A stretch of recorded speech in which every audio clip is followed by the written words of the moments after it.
And Wolves came out and they said, have we got it? Have we got it? They said basically it's time to get rid of it. And what that means, that then sparks a vote. Here it is, ready?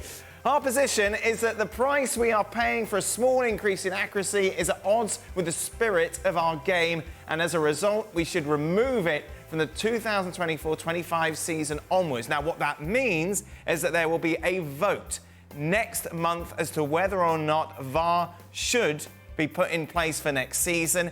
If there are 14 clubs out of the 20 that vote against VAR, it will be scrapped. Ian, it's like your birthday and Christmas has all come at once.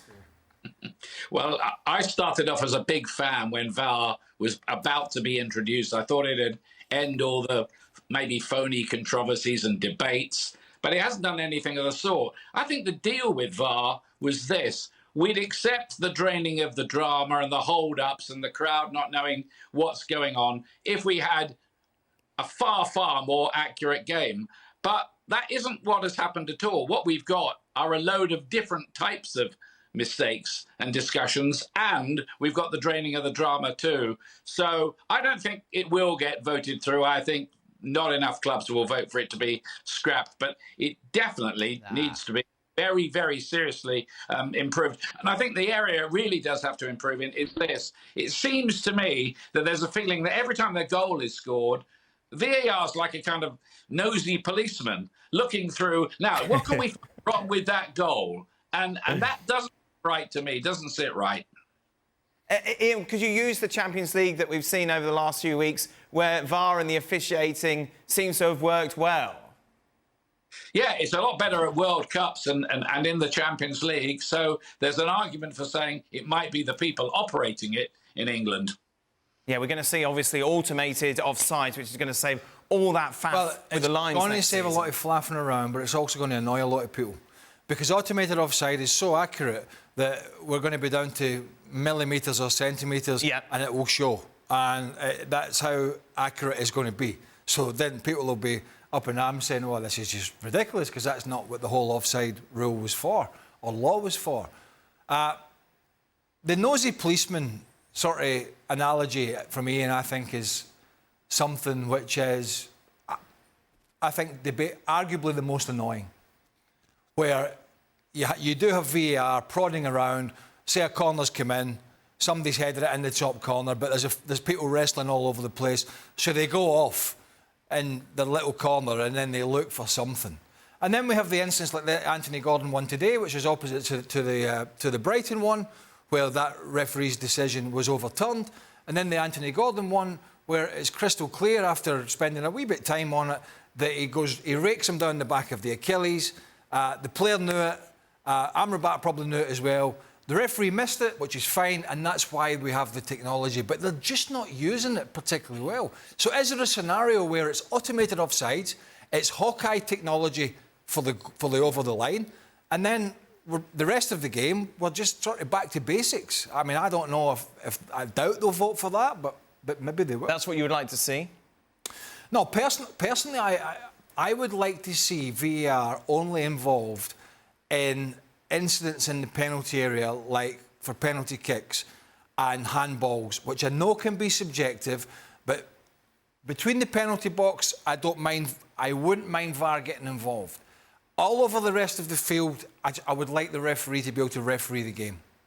But in key areas, i.e. the penalty areas at both ends, I think we could do it that way. And then the other 60-70% of the field, the referee decision stands. So if he misses a slight over the top in the middle of the park... So these are for red cards, obviously. Yeah, just let that go. But I don't think... Don't get me wrong, I don't think they'll do that. And if they stay with VAR all over, what we're going to keep seeing is the re-refereeing of games all over the field, which is clearly what they tried their utmost not to do in the first place. But that is effectively what we are doing these days. Shaq, you worked for IFAB, of course, when it was all talked about, all being rolled out. Where has it gone wrong, in your opinion, from the genesis of the idea? I think the use of the technology is a little bit too slow. How they're implementing and drawing of lines and whatnot. That when this was being first introduced by the Dutch FA, they had it down to 8 seconds between incident and making a decision. Right. Right. In theory, they produced a paper saying that they had it down to 8 seconds. Now, anybody who's seen any VAR incident, I don't think we've had a single one that's been less than 8 seconds. I think you also have to recognize, and in those meetings, it was discussed and decided on protocols around VAR and its usage. And you see how it worked for the World Cup dating back to 2018, so a couple of World Cups ago. They got it better then than the English Premier League is getting it now.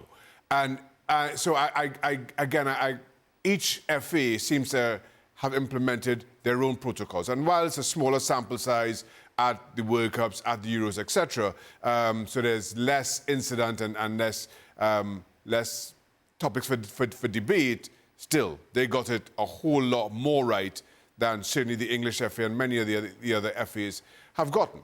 Now, the thing for me is, and to the Wolves statement, is the price that's paid is small for the incremental increase. While that may be fine for mid-table Wolves, if your survival in the league comes down to a VAR decision, is that price too steep between being relegated and not? And then how do you justify that? If you're at the top end of the table and you're competing for the league titles or top 4 or near the bottom, we'll use VAR, but if you're in the middle, no, it's too much of a cost. That doesn't make any sense. And while, especially now, and you're right to raise the topic, because but for VAR, Real Madrid probably wouldn't be in the Champions League final.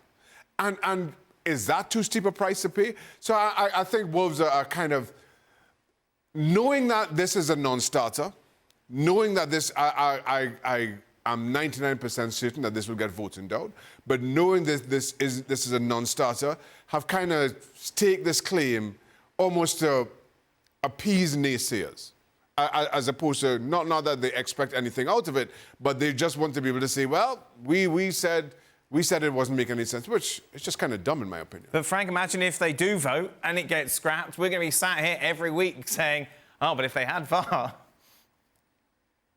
Yeah, and we would be right, because I think it's an improvement. And for me, VAR works very well.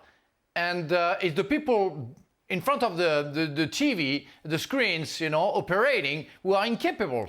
That's the problem for me. They don't know. It took me like 3 highlights and in 3 different positions to know that it was a foul against Gordon from Amrabat. It took me like 3 highlights to see that it wasn't a penalty for Cucurella.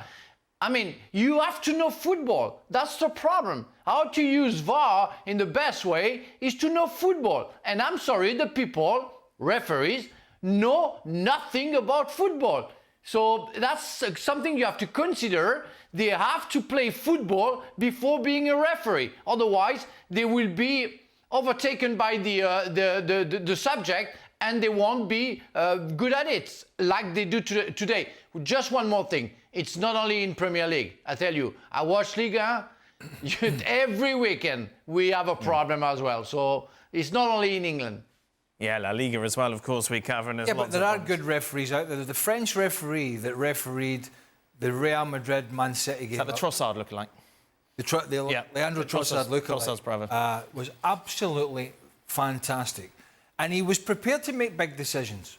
And then VAR was there to support them, rather than hedge his bets and waiting somebody bailing him out. He was decisive. And he let that game flow, and it was a terrific game in the Bernabeu. And I get it. We could argue about officiating standards all across Europe, and every country has their own gripes about the standard of it. But let me tell you, when we're talking about the Premier League here, we could take some of this VAR away, but we cannot take away bad officials. And at this moment in time, there are more bad apples than good apples in the Premier League refereeing fraternity. There are some good ones, but there's not enough of them. And, you're going to, if you take it away, people will say, well, we have the entertainment back, everything's quicker, and this is all natural. And, OK, that's fine. But you're never, ever, at this moment in time, going to be able to do anything about the standard of the refereeing, which in England, if we take that in isolation, the Premier League is substandard, apart from 3 or 4. But by the way, just on that point, semi-automated offsides, I don't think eradicates any debate. I think it helps in improving refereeing and improving how quickly you come to those decisions. But I don't think it totally eradicates debate. And I'll use, again, Real Madrid, Bayern Munich, and the goal where the referee kind of blew a little too quickly. Yep. Two players standing next to each other, two Bayern players standing next to each other. One who's in an offside position initially kind of retreats. The one who's in the onside position moves. How does the automation... Can the automation catch that? Catch those kind of nuances within the game? Yeah, it's very clever. Thanks, Dan. No, it's very good. He'll sort it all out. All fine. Okay. No more lines. All right. I'm trusting you, then. I'm trusting you. If it does. Don't worry, Ian. It'll all be fine. It'll be all good. Talk about. I'm sure you're on holiday. The vote will be, by the way, next month.